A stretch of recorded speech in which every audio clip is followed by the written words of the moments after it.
Ever since Marvel Tokon's Unbreakable X-Men trailer showed off Storm, Magic, Wolverine, and Danger, we've been introduced to many new additions to the launch roster for the past few months. We got the Amazing Guardians, which showcases Spider-Man, Ms. Marvel, Star-Lord, and Penny Parker. The Fighting Avengers brings Captain America, Iron Man, Hulk, and Black Panther to the table, and Knights of Doom shocked all of us with Dr. Doom himself, Magneto, Green Goblin, and Carnage. With only 2 months left till the game releases, it's almost time for the pre-release hype to come to a close, as we now have the 5th and last team that has yet to be revealed, Team Ghost Rider. As Marvel Tokon fans, we've had tons of fun predicting which characters would make it onto the different teams ever since February, and while some of our guesses were wrong, others were actually right, and with the final team on the horizon, we gotta go out with a bang. What we know about Team Ghost Rider at the moment is that it's apparently a team filled with anti-heroes according to the developers. Because Robbie Reyes himself is an anti-hero, he will reportedly lead an anti-hero team, but that's not all, because the main team that Ghost Rider is affiliated with in the comics is the Midnight Suns. While Robbie Reyes himself has yet to be a part of this team, there's currently a Moon Knight comic run where Moon Knight is apparently forming a new Midnight Suns team with Clea Strange, who is the wife of Doctor Strange, Blade, Daredevil, and the young Mr. Reyes himself. And this is happening close to Marvel Tokon's release? Coincidence? I think not. My biggest guess is that this Marvel Tokon Ghost Rider team will be a mix of anti-heroes and Midnight Suns characters to add a unique flair to the game. After all, a good chunk of Tokon's teams at the moment are just mixtures of different characters that you've never thought would work together, so it makes sense that they're going for the same idea with Robbie's team. So in this video, I'm going to talk about all of the possible Marvel anti-heroes and Midnight Suns characters that could make it onto this team, discussing their backstories, powers, and how I think some of them will play in Tokon. If you feel like I'm missing any characters, feel free to let me know in the comments below. And so without further ado, Tokon Bros, let's get right into it.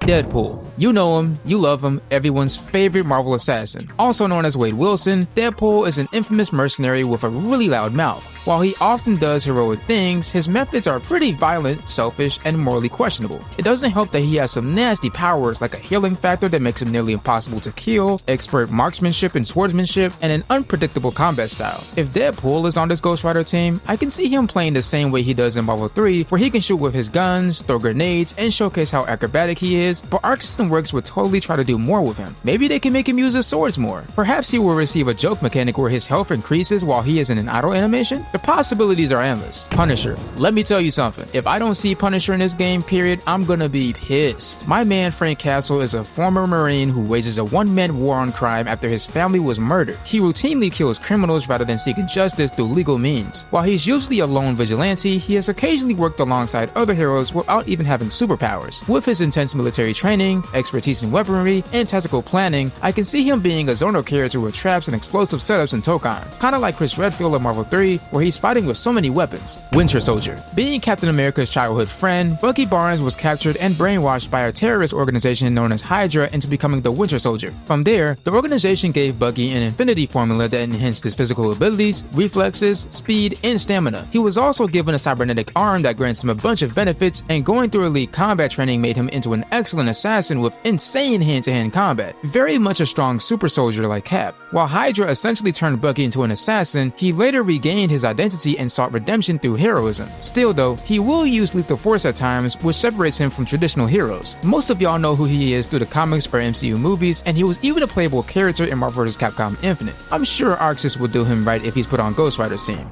Cable.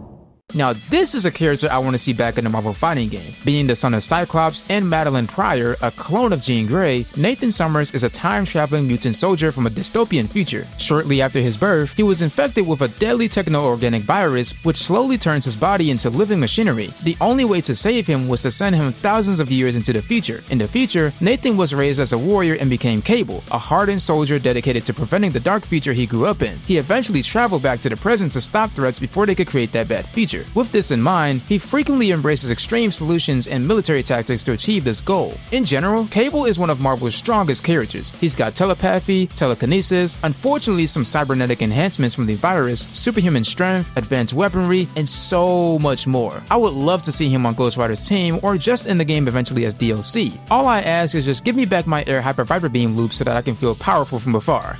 Elektra. Elektra Natchios is a highly skilled assassin, martial artist, and anti-hero whose life life has been shaped by tragedy, violence, and a constant struggle between darkness and redemption. After the death of her father shattered her emotionally, Elektra left behind her relationship with her college sweetheart Matt Murdock and sought purpose through martial arts training, eventually becoming entangled with the ninja cult known as the Hand. Although she became one of the world's deadliest assassins for hire, she repeatedly resisted the Hand's attempts to control her and never fully embraced their evil. Over the years, Elektra has been killed and resurrected, worked alongside heroes and government agencies, and battled both criminals and supernatural threats. While her methods are often ruthless and lethal, her actions are usually driven by a desire for justice, personal freedom, and redemption. She has peak human agility, martial arts mastery, and stealth expertise. If she actually ends up on Ghost Rider's team, I can see her being a rushdown character with crazy mix-ups, kind of like Akali in 2SKO. Black Cat. Felicia Hardy is a master thief and occasional ally of Spider-Man. She often helps the heroes she encounters, yet still pursues personal gain and criminal activity, so she's kinda just here for the vibes. She's equipped with Olympic-level agility, acrobatic skill, and an expertise in martial arts. Felicia also uses a variety of high-tech gadgets such as grappling hooks, enhanced vision lenses, and retractable claws. However, she is best known for her ability to manipulate probability, causing bad luck that leads enemies to suffer accidents and critical mistakes during confrontations. If she ends up being on Ghost Rider's team, she'd be a slippery mobility-based character focused on evasiveness, tricky setups, and maybe even setting up some traps. Scarlet Witch. Wanda Maximoff is one of Marvel's most powerful magic users, capable of manipulating chaos magic to alter reality itself. Originally introduced as a mutant and former member of the Brotherhood of Evil Mutants, she later became a key member of the Avengers, though her immense power and personal tragedies have often placed her in a morally gray territory. Depending on the story, Wanda can be a hero, anti-hero, or even a major antagonist.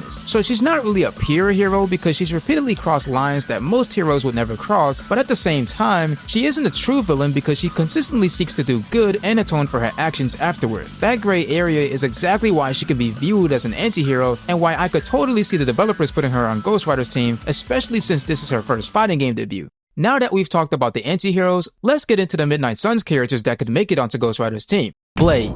It's hard to believe that for as long as this character has been popular for 30 plus years, Blade has still never been in a Marvel fighting game. But with Ghost Rider being a team leader in Tokon, it's very much a possibility that this dream could come true, especially since Blade is on a new Midnight Suns team with Robbie. Also known as Eric Brooks, Blade is a vampire hunter who walks the line between humanity and the supernatural. After his mother was attacked by a vampire while giving birth, Blade was born with many of the strengths of a vampire but none of their traditional weaknesses, earning him the nickname Daywalker because unlike other vampires, he can actually walk in sunlight without being harmed. Armed with superhuman strength, speed, heightened senses, skills using swords, and decades of combat experience, he dedicates his life to hunting vampires, demons, and other threats. While often portrayed as a ruthless and solitary warrior, Blade ultimately fights to protect innocent people. So he's also an anti-hero, funny enough. I can totally see Blade being the Dante function of the game if he's put on Ghost Rider's team. He's got the guns, swords, and confidence to pull it off. Moon Knight. Once again, another Marvel character that has yet to be in a Marvel fighting game. Moon Knight is the vigilante identity of Mark Spector, a former boxer, marine, CIA operative, and mercenary who was left for dead in the Egyptian desert by his employer, Raul Bushman. Near death, he was resurrected by the Egyptian moon god Khonshu and became Moon Knight, serving as Khonshu's chosen champion and protector of those who travel at night. Talking about his powers and abilities, Khonshu lends him some light magical abilities from time to time. For example, he can see ghosts, walk in dreams, and Khonshu can bring him back from the dead. Moon Knight himself is also a well-trained athletic human with a military and martial arts background. Very skilled with weapons and gadgets as well, so he's no slouch. In Tokon, I can see him using a lot of gadgets and weapons in his moveset, particularly being a more mid-range character with decent offensive capabilities. Doctor Strange. Doctor Strange was once a brilliant but arrogant neurosurgeon named Stephen Strange whose hands were severely damaged in a car accident, completely ending his medical career. Desperate for a cure, he traveled to Tibet and sought out the Ancient One, eventually learning the mystic arts and becoming Earth's Sorcerer Supreme. As Doctor Strange, his powers include powerful spellcasting, energy manipulation, teleportation, astral projection, dimensional travel, magical shields, and a bunch more. We've seen how he plays in the Marvel vs. Capcom games, but I'm curious how Arc System Works would design him for Tokon. Strange has a lot of powers they could implement into this moveset, like time manipulation, transmutation, and creating portals he can travel through. Arxis could figure something out for sure. Morbius. Ooh, now y'all probably didn't have this character in mind, but yes, Yes, Morbius is a Midnight Suns character, so he has a high chance of making it on a Ghost Rider team. Dr. Michael Morbius is a brilliant biochemist who suffered from a rare and debilitating blood disease. In a desperate attempt to cure himself, he conducted an experimental treatment involving vampire bat DNA and electroshock therapy, but the experiment went horribly wrong and transformed him into a living vampire. Unlike other vampires, Morbius is a scientific mutation who possesses superhuman strength, speed, agility, enhanced senses, accelerated healing, flight, hypnotic abilities, and a constant craving for blood. In Marvel Tokon, he would likely be a rushdown or hit-and-run character who uses aerial mobility, life-drain mechanics, and blood-based abilities to overwhelm opponents. Elsa Bloodstone.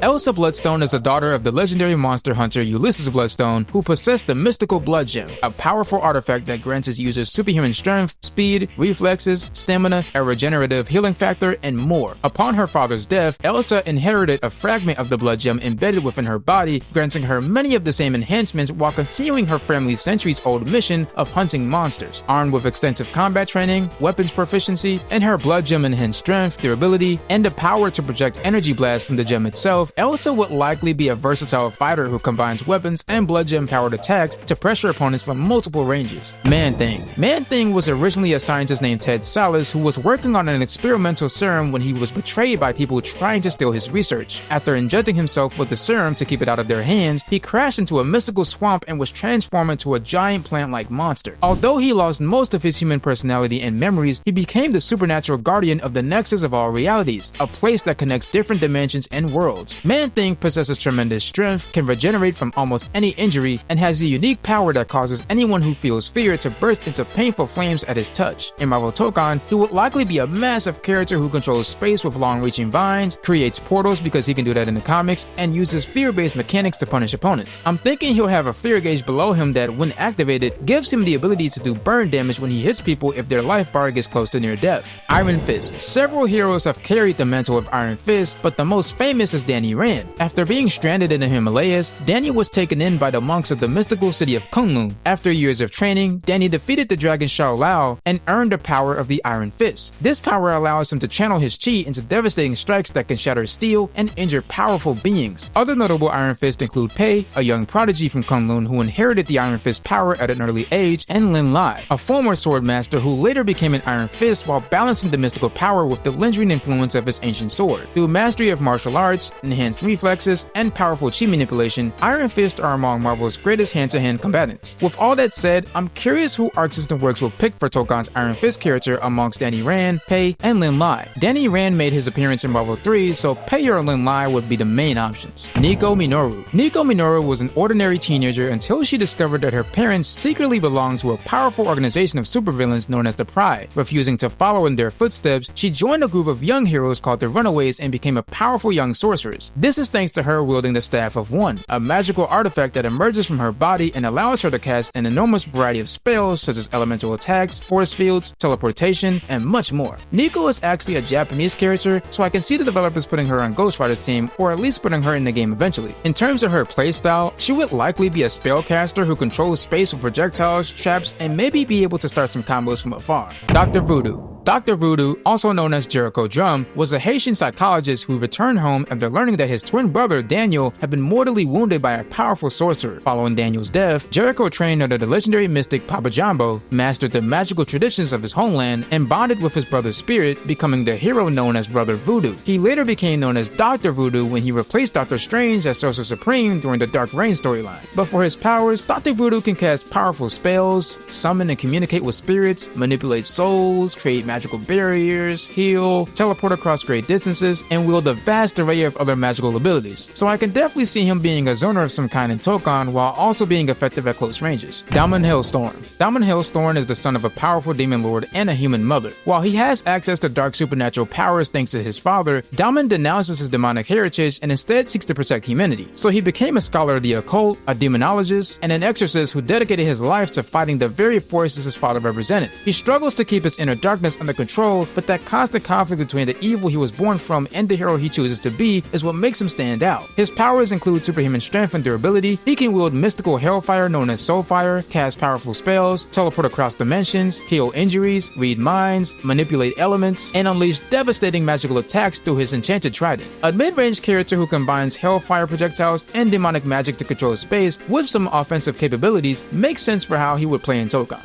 Werewolf. Jack Russell is a man cursed by his family's bloodline to transform into a powerful werewolf. While struggling to control the beast within, Jack does use his abilities to fight against evil. As werewolf by night, he gains superhuman strength, speed, heightened senses, sharp claws, powerful fangs, and the ability to recover from injuries much faster than normal humans. In Marvel Tokon, he would likely be a highly mobile rushdown fighter who relies on speed, relentless offense, and savage close-range attacks. Daredevil. Matt Murdock lost his eyesight as a child after being exposed to radioactive chemicals while saving another person's life. Although the accident left him blind, it dramatically enhanced his remaining senses, giving him hearing, smell, touch, and spatial awareness far beyond human limits. His heightened senses function almost like a radar system, allowing him to perceive the world despite being blind. After years of intense martial arts training, Matt became Daredevil, a vigilante who protects New York City's neighborhoods from criminals, corruption, and organized crime while also working as a lawyer during the day. In Marvel Tokon, he of course would be very strong close range, but I'd love to see the developers do creative things with his billy clubs, like maybe having them bounce around the screen like Captain America's shield. And last but certainly not least, Clea Strange. Clea is a powerful sorceress from the Dark Dimension, a magical realm ruled for many years by the tyrannical conqueror Dormammu, who was actually her uncle. Inspired by Doctor Strange's heroism, she rebelled against Dormammu's rule and mastered the mystic arts. Over time, she became Doctor Strange's wife and later inherited the title of Sorcerer Supreme. Clea can cast spells, teleport across dimensions, manipulate mystical energy, and command the unique magic of the Dark Dimension. In Marvel Tokon, she would likely function as a highly mobile mage who uses portals, teleportation, energy attacks, and dimensional traps to create unpredictable offense and control the battlefield. Her abilities revolve around high-level sorcery and dimensional magic. Clea can fire devastating magical energy blasts, create powerful shields, teleport across worlds, open portals, use telekinesis, alter matter, summon spirits and demons, cast illusions, bind foes with mystical restraints, and create entirely new spells when existing magic proves insufficient. I can actually see the developers putting in Clea instead of Strange on Ghost Rider's team because that would make the roster even more unique amongst other Marvel fighting games. And that's all I have for you guys on the possible candidates that could make it on Ghost Rider's Marvel Tokon team. Out of all of the characters I listed, which characters would you like to see added on the team? Let me know in the comments below, and if you enjoyed the video, please be sure to leave a like, subscribe, and hit the bell icon. I try my best to make Marvel Tokon videos weekly, so if that sounds awesome to you, come on down and enjoy the ride. And as always, Tokon Bros, from me to you, have yourself a blessed day.